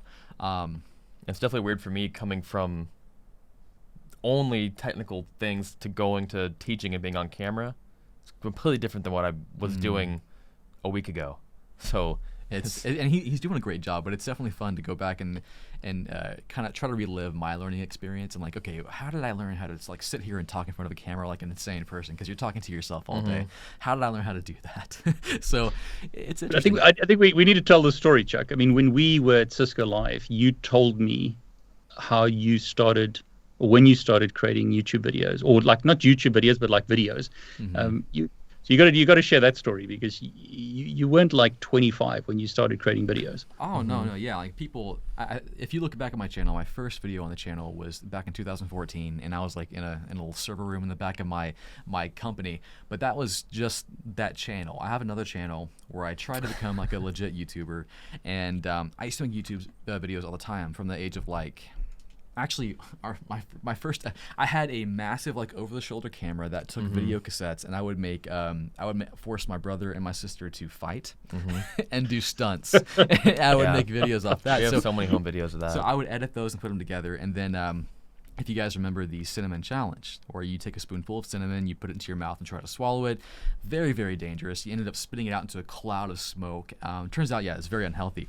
Everyone was doing it, but I was the first one who had a video that did that. At least that's what YouTube claimed. So I had. Yeah, this isn't us claiming this. YouTube actually claimed that his was the first. So I'm just gonna go with that. I'm not sure if mine was the first, but they said it, so it's true. So I had all my family do it, and he was actually 8 years old in that video. So actually, Austin, link that video below. It's still out there. It's got like 3 million or so views. Back in the day, that was huge. But yeah, so to David's point, still is big. But yeah, back in the day, that's huge. But to David's point, yeah, like you see me on YouTube and what I do here, it wasn't just starting with IT content. It was a whole history of me growing up and like just knowing how to start talking to cameras and torturing his siblings and torturing siblings. So yeah, it's a lot of stuff to learn and do. So like when you look at people and their journey, like it wasn't overnight. It's a lifetime of learning different skill sets and building those up. And that's what I have to think about whenever I'm not doing so well on the camera. I have to think, okay, he's been not only been doing this, I guess you could say, professionally for like 4 or 5 years now, that you were also filming yourself like crazy and making videos since he was able to hold a camera almost. Pretty much. And David, I know you're the same way. And I'm curious, David, how did you find because I know you initially taught in front of people, which I think is way scarier than being in front of the camera. How did you find the confidence and the way you are now to be in front of the camera? What was your mentality? It was tough, hey? I mean, I remember us talking about, doing more camera stuff. And my original videos were just, as you mentioned, voiceovers. And that's a lot easier. And that's why I had that crazy booth, because it was just good sound. But you didn't see the face. And I think it took me a year to make the move from because I'm an old guy, it took me a long time to go from like voiceovers to actually having a camera. And I mean, Chuck, that's a whole new skill set. I mean, I can talk about BGP or Wi-Fi or whatever, and then you have to learn about like camera settings, ISO, lighting, it's hard. Sound. I mean, the amount of microphones that I went through was ridiculous, and the amount of cameras that I went through was crazy. That's a whole new world that you have to learn. And I think that was quite a journey for me to go from like, okay, I'm just a techie, now I'm gonna do this on camera. It was tough. And I think I say I'm old, but Cameron, I think the younger generation, your generation, and my kids as an example, they grew up with this stuff, and it's natural to be on a camera. But for someone like me, it's something that you had to learn. You have to learn to be relaxed in front of a camera, and that took me a long time. Did you say you learning it, or I'm learning it? No, I'm still learning it. Like, for me, it's not something that's supernatural. Even though I've been on camera a good amount, like even previous videos with Chuck, it's still something for me that I'm getting used to, but it's definitely getting better. But definitely, like you're saying, with trying to making content for me is completely new, but doing it, being on camera, and trying to balance everything at once it's definitely new. All new for me. It's funny. I was just doing a video today, and I mean, I've just spent 4 hours creating enough content to throw it in the bin because stuff didn't work. And I mean, that's the hard piece, like when they watch your YouTube video of 10 minutes or whatever it is, Chuck, I mean, that could be hours and hours of frustration because, it is typical of what happens. The thing works, and as soon as you hit record, it doesn't work. Yep. I mean, I can't tell you, like my best videos are videos that I've had to completely re-record and re-edit 2 or 3 times. That means like sitting there for like 4 or 5 hours, like you say, David, recording and everything, and then getting to the editing, and you edit for 4 hours, and you realize, oh dang, this doesn't look good, doesn't sound good, or I didn't explain that well. And I mean, at the end of the day, like when we produce content, it's going out to a lot of people, and we have the pressure of like, okay, they're going to call us on this, and not only that, we also have a responsibility of teaching it well, making them excited, not lead them in the wrong direction. So like, I have to scrap it, I have to do it again because I got to maintain that quality. It is hard, really hard. But just coming back to the audience and everyone who's watching, just remember that you can learn this stuff. Like me trying to learn video editing. I mean, Chuck, you laugh at me with my video editing skills. I mean, it's something that you learn, and in the beginning it's tough. I mean, Cameron, when you start like doing this stuff, it's going to be difficult, but like 6 months, 12 months from now, it's going to be easy because you're just going to pick that up as another skill. Just like you can pick up AWS or pick up networking, you can pick up anything else. It's just put the effort in, and I think I'm trying just to try and do it. something every day. Sorry, go on. Yeah, I'm trying to embrace it as kind of like can't really take it as like a journey. certification.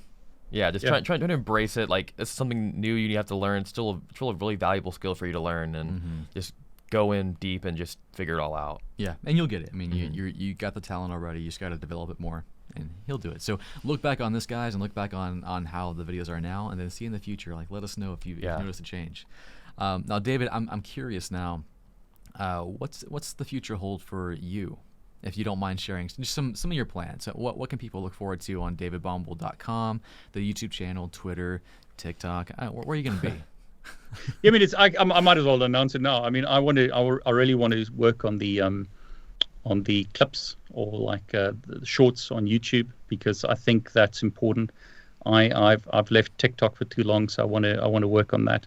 But I mean, Chuck, it'll be interesting to get your opinion, so we can like talk about it right now. And like, this is one of my plans. Let's do it. Let's have one of the issues I've got, and I'm assuming you have a similar kind of problem, is, in the old days, I could create a video on anything, and the views weren't what they are today, so it didn't matter. But the problem now is when you have advertisers or you have like a big audience, you want to create content that's relevant. And the issue is, like, coming from a networking background, I always like to use this example. I could create an advanced BGP video, and like you said earlier, 3 people would watch it. And that is a problem, because I don't want to leave people who have progressed in their career, and I don't want to just focus on brand new content, like beginner content. So what I'm going to do is I'm going to create a second channel, which I've already registered, and I'll start posting more content on that I think is not as broad, because I can't think of a better way to do it. So Chuck, you got to do it as well now.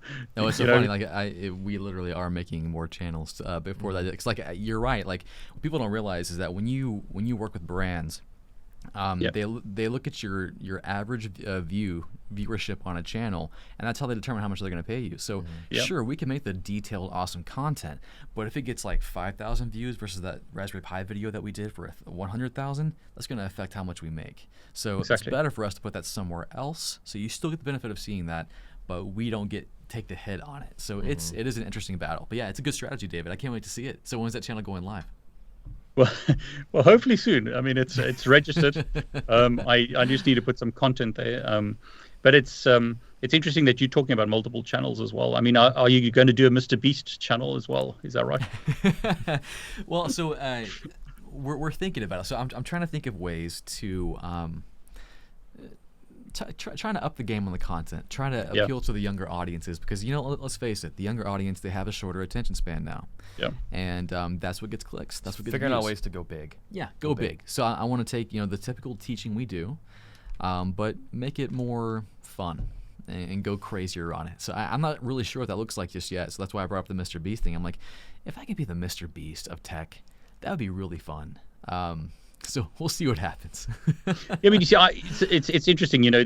This happens a lot with you and I. We, like when we spoke about cybersecurity, we often thinking very similar things, and then when we're just having this discussion live now rather than just talking offline. Oh yeah, this ain't scripted at all. Yeah, it's just totally just random. Like, we're on the same wavelength. How did that even happen? Like, that's so funny. It happens a lot though, doesn't it? Yeah, I mean, you and I were both like seeing the same kind of trend or the same kind of problem, and then we discuss it and come up with a solution. So yeah, for me, the answer to creating more content for people who are sort of deep in their career or have been in their career longer, or people who just want technical content that isn't as broad, is to put it on a separate channel so it doesn't affect the stats.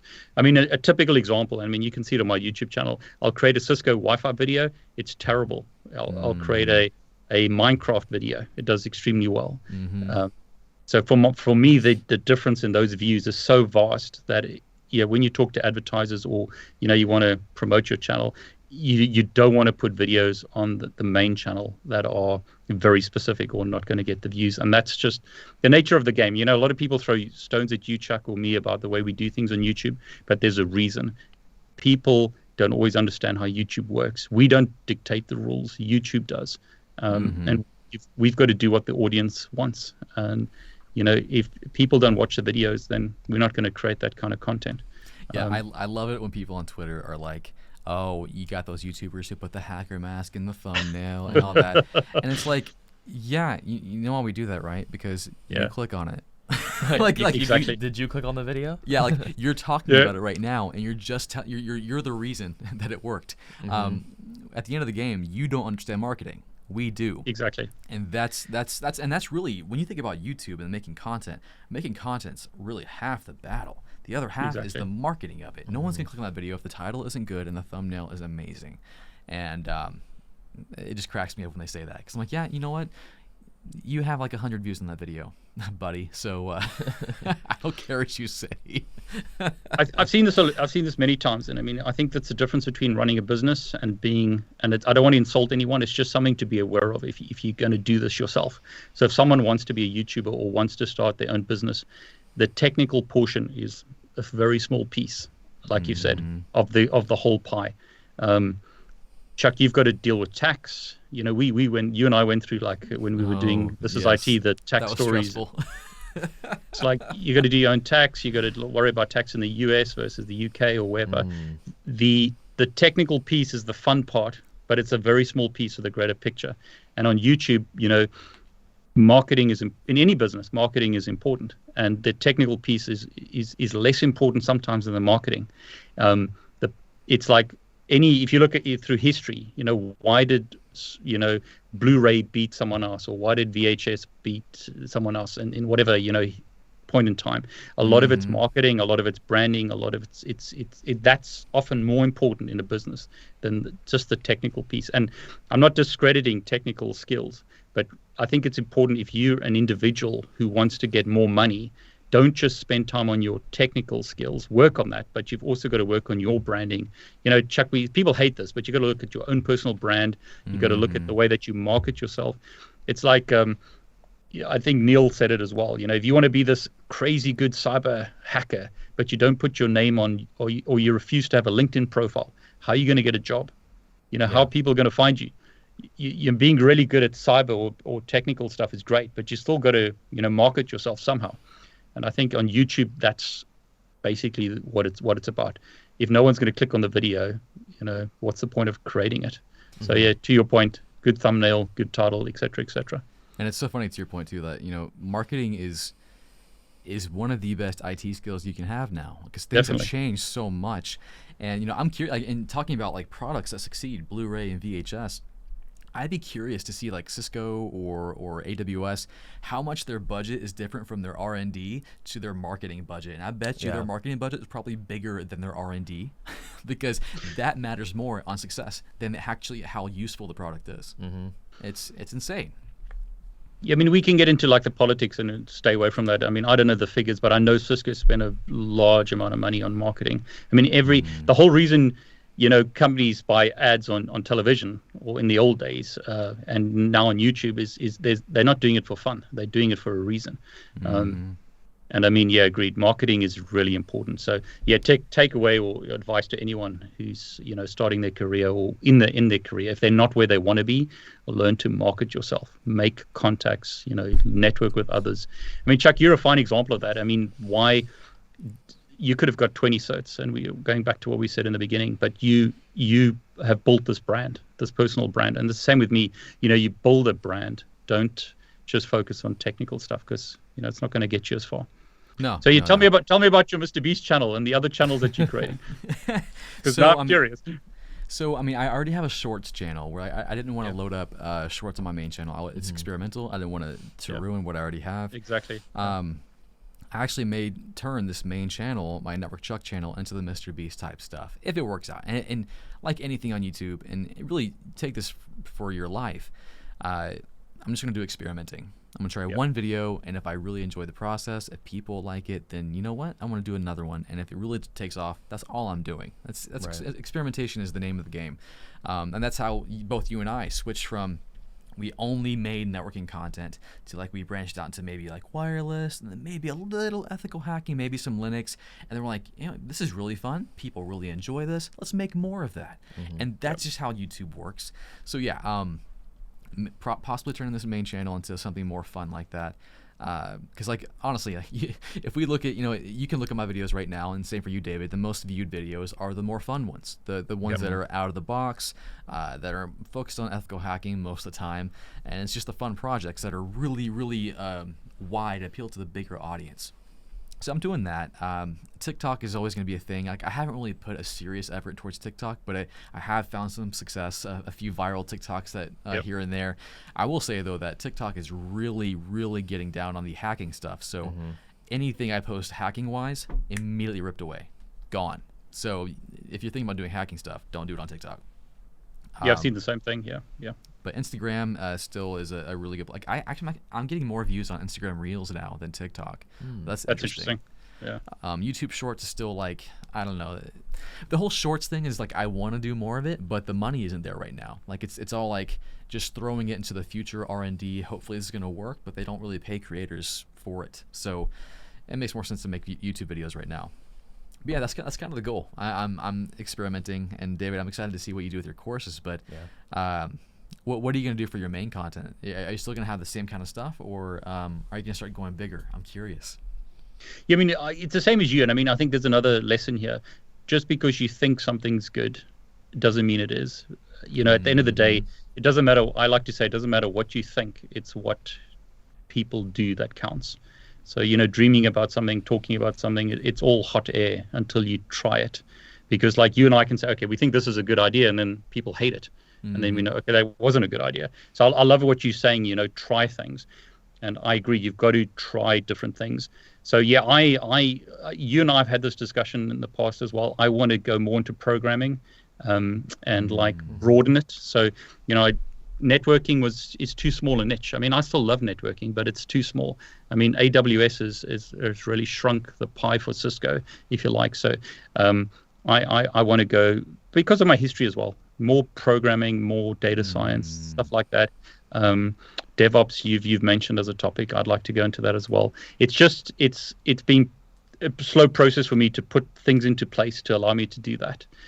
Same as you, Chuck, sometimes you're stagnant for a while because you have to put stuff in the background to make it work.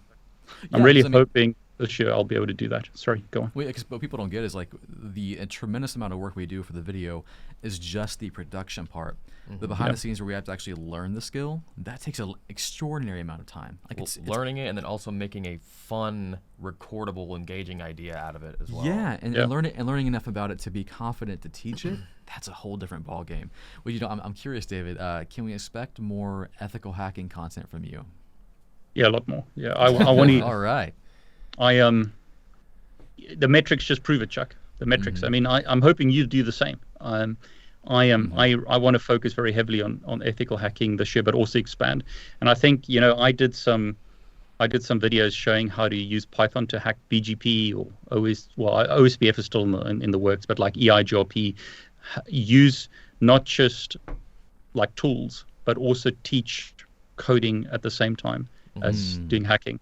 And I think you and I approach things perhaps differently, but I think the more we can create, the better. I think I want to do a lot more. I want to up the ante of content that I produce, the quality and the amount of content, ethical hacking, but also into these other areas as well, just because I see that's where things are going. So, Chuck, you changed sort of my perspective of training, and I think you had a big influence on the training in the Cisco world, where we went from like this on-screen training to like showing your face and stuff.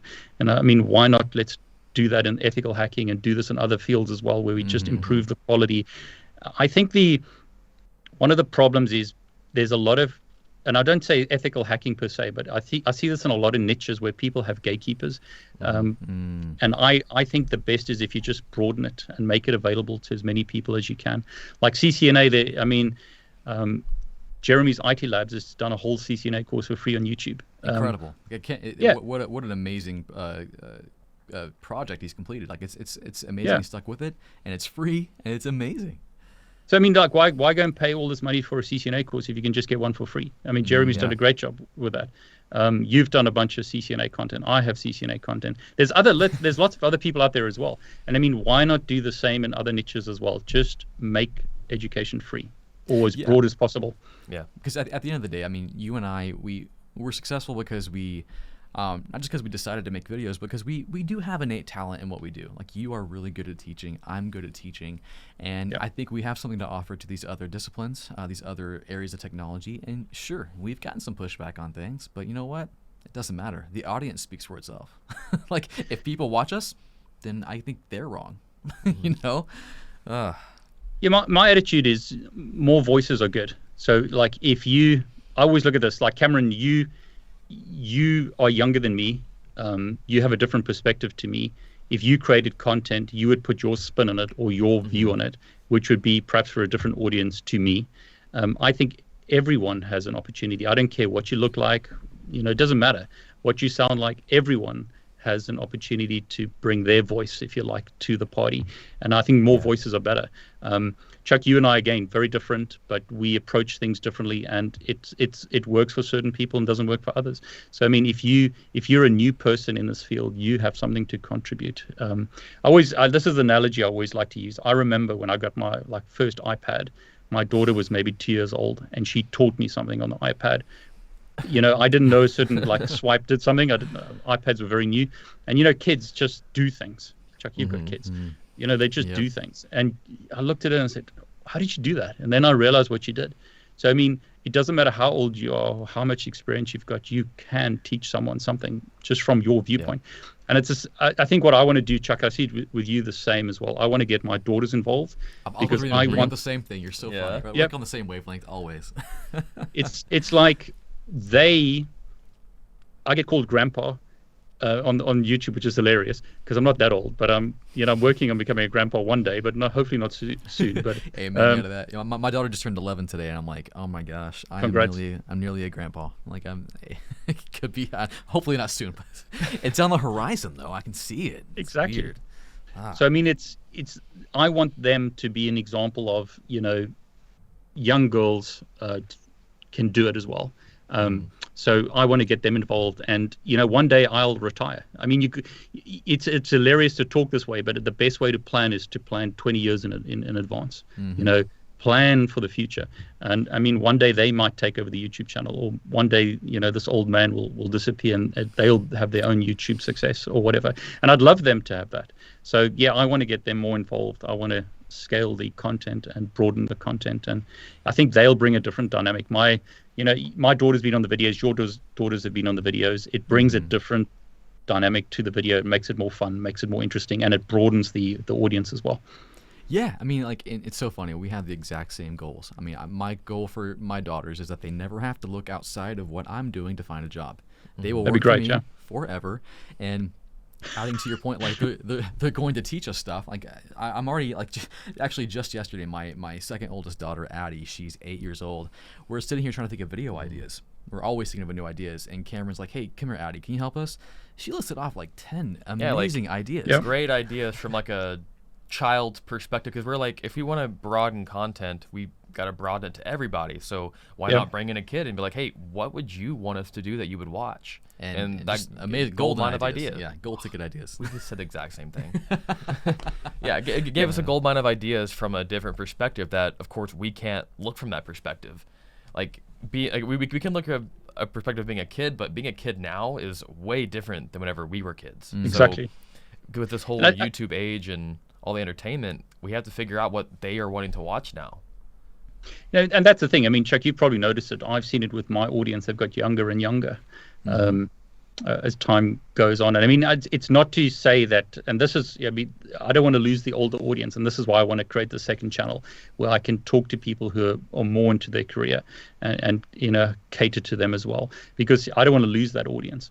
But to be honest, most people who watch YouTube videos are either new in their journey or perhaps starting in something. No one goes onto YouTube to look at how to get a PhD in something.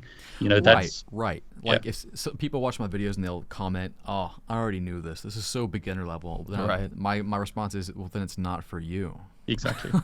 I'm making this like, and that's the age-old thing. Like, I used to talk to Jeremy Chara about this. His goal with content was to get you excited enough and to get you to the point where you don't need him anymore. Exactly. And that's my goal. You shouldn't need me when you get to a certain level. You can research and learn on your own. But in that beginning, you're basically an infant in IT, and you need for lack of a better analogy, milk. But you need that. You need to be coddled a bit, and then you can move on to yourself. Because in the beginning, IT is a very big, scary world. There's so many things to learn. You don't know where to go. And that's what you and I do a really good job at, is helping people figure that out, giving them some tools, and say, go run, kid, figure it out. And we help them with that. But by the way, I cannot wait to see your daughters become more part of the channel. Like, I know you're Appreciate it. Is it okay to say her name? I don't want to dox her on that. Yeah, no, sure. So Annabelle, she's fantastic. Annabella, yeah. She she wrote a book, and we bought her book, and the girls love Thanks. reading that. She does graphic design and like 3D art. So I'm excited to see what she brings to the channel when she gets to that point. That's gonna be really fun to watch. Yeah, I mean, I'll tell a story. I mean, I might as well tell it. Yeah, I mean, it's when she was young, she died. She almost died when she was like 3 months old, of a very serious medical condition. It's something that we're still dealing with today. She's 15 now. The doctors basically called me to the hospital and said, "Come say goodbye." It was at that level, and there was no hope. But I mean, it was a miracle. I see it as a miracle that she survived. And every day is a blessing. Make the most of every day with your kids and your family, because you never know. But yeah, they told me, these experts, that she would never be able to put a sentence together. They told me that she'd never be able to read. They told me all this nonsense. And I mean, she's writing her own books now. It's incredible. So the moral of the story for everyone who's watching is, don't listen to the experts who tell you that you can't do it. And don't listen to the people that tell you you're not good enough. And I think that's, for me, I get angry about that kind of stuff, where people get spoken down to, or people have put walls up to try and block people, because that's absolute nonsense. If you want to do it, then do it. Don't let other people tell you can't do it. I mean, she's just one example of many out there. I love these stories of people who have overcome crazy difficulties to prove the experts and all the naysayers wrong. Because if you put the effort in and you've got a dream, then go for it. Don't listen to those people. Yeah, I'm way more impressed with people who push through adversity than someone who's like a natural prodigy at something. Yeah. I'm way more impressed with someone who's gone through the weeds and made their way to be who they are than someone who's just naturally good at something. Mm-hmm. Yeah, exactly. And also talent will only get you so far. I mean, someone who's naturally good at something, if they don't have the grit to keep learning and doing something, they're going to fall behind. You don't have to worry about that guy unless he has some grit. Well, because at that point, you can admire their grit and also admire their knowledge. Mm-hmm. Yeah, and those are wizards. Mm-hmm. Yeah, I mean, the world is full of what there's a saying that the world is full of talented poor people, or geniuses who have never accomplished something like that. I can't remember the exact saying, but yeah, I think one of the problems with having being too good at something, especially at a young age, is you think it comes easily, and once you hit the real world, it doesn't work like that. Some people obviously, trust fund babies, those kind of people, have it easy. But I think for most of us, it's you have to work for something. And Chuck, you didn't get to where you are today by simply being good at creating videos. The video, it's that whole thing about in gym, the weights don't lift themselves. The video camera doesn't turn itself on. You've got to put the work in to make it happen. Yes, I mean, for me, this is the motivational thing, Chuck, as always.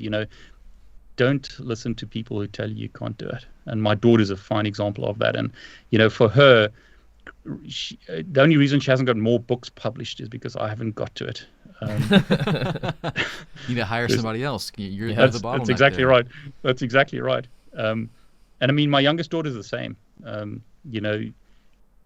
They've both published books, and I mean, thank goodness for Amazon these days that makes that kind of stuff easy. Awesome. And I think that's another example of gatekeepers. In the old days, you had to go to a publisher. Those gatekeepers were removed, and now it's opened it up for the world to discover new talent. And I think YouTube's the same. It's fantastic to see how the world's changed, so that you don't have to go through some person who gives you permission to do what you want to do. You can just do it. Mm-hmm. Yeah, I mean, you're exactly right. I mean, going back to the story of you and I mean, you had to get your CCIE to prove your worth.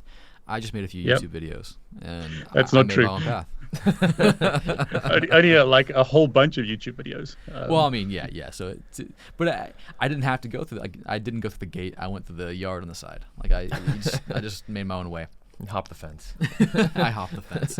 But that's. I mean, there's a lesson there as well, Chuck, isn't it? Don't think that you have to follow the beaten path. because the world's changing every day, and there's other ways to do it. So yeah, just print some NFTs. How's your cryptocurrency going? Are you millionaire now? So I mean, I guess I can say it in this podcast. I made the cryptocurrency, and my hope, and it still is the hope, to make it do well and actually have utility for it. So that's what you have to do with cryptocurrency. You have to give utility to make it successful. But I made a mistake in creating the market for it, to where if it'll basically have no value no matter how many people buy it. So I stopped promoting it. What I'm gonna have to end up doing is creating a new token and just giving everyone who's already bought some the same amount equivalent and redoing it. So it's a long story. It's gonna be a long process. But so for those of you who have bought Network Shut Coin, I haven't forgot about you. I'm still here for you. But I'm in the process of doing that, and also an NFT collection, which it's not gonna be cringy. I'm hoping. I can't say what's gonna be cringy or not. It won't be cringy. You'll determine. It's tasteful. Tasteful, delightful, and it's going to have some utility based on like IT and learning, and it's going to be for fun. Part of the proceeds will go straight to charity, just because this is going to be a fun project for us to try and experiment with Web3, which I think is the future, and you got to keep working on that new stuff. But yeah, David, when are you going to bust into crypto? Or are you still kind of on the sidelines with that, waiting for it to be safer place for people? I got to be careful what I say, because these are like you tweeted. These are like, people get really emotional about these things. Yeah, you're about to get canceled, so hold on. You go ahead. Yeah, I don't think we must talk about this. It's funny because this whole so inflation is like a big problem these days, and I think in the US and the UK as well. And I mean, South Africa is an inflationary economy, and Zimbabwe is is an example of like high inflation. I don't want to get too much into the financial stuff because I'm not a financial advisor, but yeah, it's interesting how the world's gone. My biggest thing is look at what's happened in other places, and then you see what's coming. People have been talking about high inflation for a long time. It's crazy. Paper money, crypto. What's the difference? The government's printing it or you printing it. I don't know. I'm not really into crypto, so it's and NFTs I'm not into at all. It's going to be interesting to see your take on it. So, David, do you own any cryptocurrency at all? I own a little bit, but very little. Okay, we're gonna have to change that. We'll have to change that. We'll talk later. We're gonna have to collab on some cryptocurrency videos, because I think right now, yeah, especially in the IT space, and because of all the bad actors you've had, it's very, very delicate to talk about this stuff. But when you really look down at it, unbiased look, it is the future. The technology and what it's driving, and inflation, hyperinflation in so many places, including the U.S. It's like, this probably is the way we're going to end up going. But a lot of people are kind of in the wait and see situation, the wait and see mode. And I'm at the point where I'm like, I kind of see this. I want to be in early on this. I think it's going to be cool. So anyways, we'll talk talking about later crypto, or are you talking about NFTs? A little bit of both. More so, a little bit of both. More so crypto. I think NFTs are going to have a very special place, and not in the same way that people understand it now. But that's a whole other video topic that you can be looking out for. Anyways, David, we've kept you long enough. Thanks so much for coming on the podcast. Yeah, it's great. Thanks. You're a wealth of knowledge, and if you haven't already checked out David, you should go look at his YouTube channel or channels. Check him out on TikTok and Instagram and Twitter and whatever new channels he starts. Yeah, and whatever new technology comes out. Check David out in the metaverse if you're watching this in like 5 years. We're going to be everywhere, because you always have to keep learning. You always have to keep doing the new thing. Follow those waves. In fact, David, I want to see a tattoo on your arm that says "Follow the Waves." And I forgot to mention this, and this is one of the main things I always want to talk to you about. And we can cut this out if you want. First of all, you're wearing a different colored shirt today, and I'm so impressed with you. I was gonna bring it up. It's the same color. What are you talking about? No, it's not. That's a different color. Is it the same color, or is it? Or I think it's just the lighting, I think. I think it's fair to mention that Chuck and I are both colorblind. That's true. But what people don't know about you, David, is that you wear the exact same shirt. Now, not the exact same like actual shirt, but the same brand, the same color, the same size, the same collar, the exact same everything every single day. That's right. Why? That is a millionaire mindset. That's what Mark does. Mark Zuckerberg. But he's an alien. So why? Or no, lizard. Lizard. He's a lizard. Wait, David. I was wondering when you were going to ask me this question. I thought I got out of it. It's funny. I mean, don't keep wearing that shirt.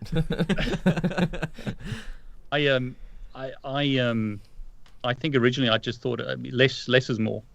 There's a book, and I should have known you were going to ask me this. Well, I mean, how could I not? When I thought that maybe you just like wore the same video or shirt for every video, but when we hung out in Cisco Live and we stayed in the same hotel room and you open your suitcase, bam, bam, bam, bam, bam, bam, bam, same shirt. I'm like, what?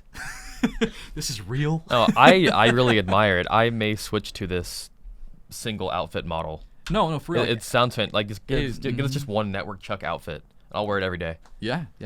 I'm not gonna lie, it's very attractive. If my wife would let me do that, I would totally. Yeah, do it. my wife won't let me either. Yeah. It's I remember whenever I come to the US, I find it it's quite a paradigm shift because of the amount of choice you have in the US. It's like if you want a sandwich, it's like a million choices. And Chuck, we remember that? We're gonna have gherkins, is that right? Yeah. So we're in San Diego. We just finished a long day of doing podcasts at Cisco Live, and we're starving. So we go to Subway. Subway's universal across the world.